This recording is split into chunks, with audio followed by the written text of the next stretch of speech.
So it's going to be interesting to see what happens with the discussions over the Karish natural gas field. So the Karish natural gas field, it is a contested area in the Mediterranean Sea between the countries of Lebanon and Israel. Lebanon and Israel, they're both in the Middle East, sitting on the Mediterranean. And there's this big undersea field of natural gas. And both countries want to tap into it. As tapping into it, I mean, you can make a lot of cash very quickly, particularly that Europe is now in a mad scramble to find natural gas alternatives to Russia, which historically supplied much of the European continent. So fast forward to now, it comes in that the U.S. has been kind of under the table talks to secure a trade agreement, or not trade agreement, excuse me, a diplomatic agreement between where the Karish boundaries lie and what goes to Lebanon and what goes to Israel, being brokered by the United States. And this is kind of under wraps, as it's a very tumultuous situation.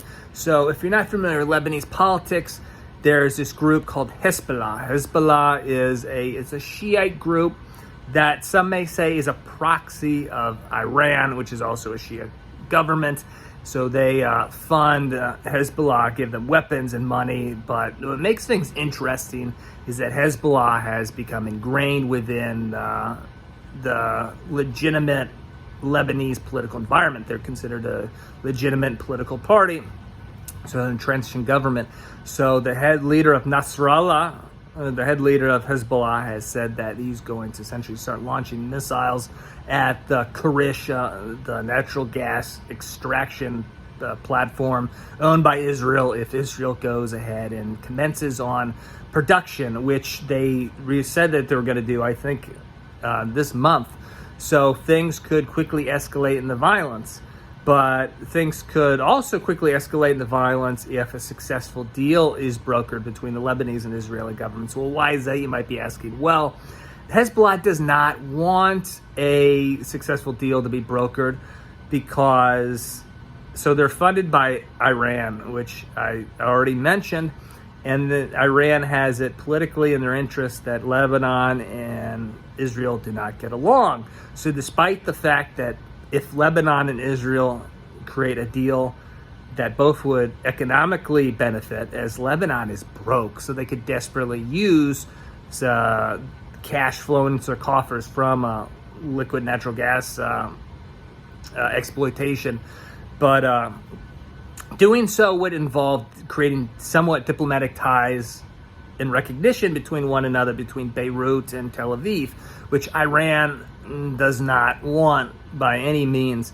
So the U.S. has been trying to keep this on the down low so that tensions don't get escalated too quickly and violence breaks out, which would then just completely destroy any chance of a ceasefire. So that's something to pay attention to in the upcoming weeks, to see if violence does ensue or if there can be a diplomatic breakthrough that would also result in another Arab country diplomatically acknowledging Israel, which would be interesting. And that's the second thing I want to talk about. So the last couple of years, Israel has had so much success in having Muslim countries finally diplomatically recognize their state. I mean, historically, they haven't had such good luck. They've been in really just hostile terms of a lot of Muslim countries. But as the last couple of years, for example, they've had Morocco, Chad, and Sudan. In Africa, you have the United Arab Emirates and Bahrain recognize Israel. And this is great for Israeli business and economic environment, as there's a lot of investments now flowing into Israel, particularly technology firms. If you haven't been paying attention, Israeli technology firms are killing it. There's a lot of unicorn potential within the technology startup environment within Israel that's likely to continue. And a lot of Arab countries want to invest in Israel. And this isn't even just limited to the countries that have diplomatic relations now with Israel. Even Saudi Arabia, which is technically in hostile terms, for example, Nihak Capital, a big venture capital firm based in Riyadh, earlier this year invested huge sums to become a majority shareholder in an Israeli automotive data tech startup.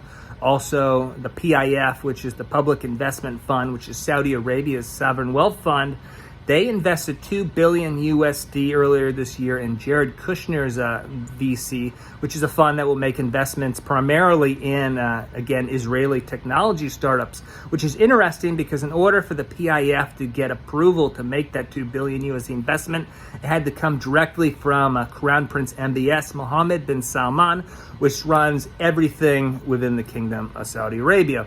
So there's explosive potential going forward for economic growth and investment throughout the Middle East as a whole, particularly as countries begin to slowly start realizing that, hey, we can make a bunch of cash if we invest in Israel. And also Israel can make a lot of cash investing in the Arab countries. It's not a one-way transaction here.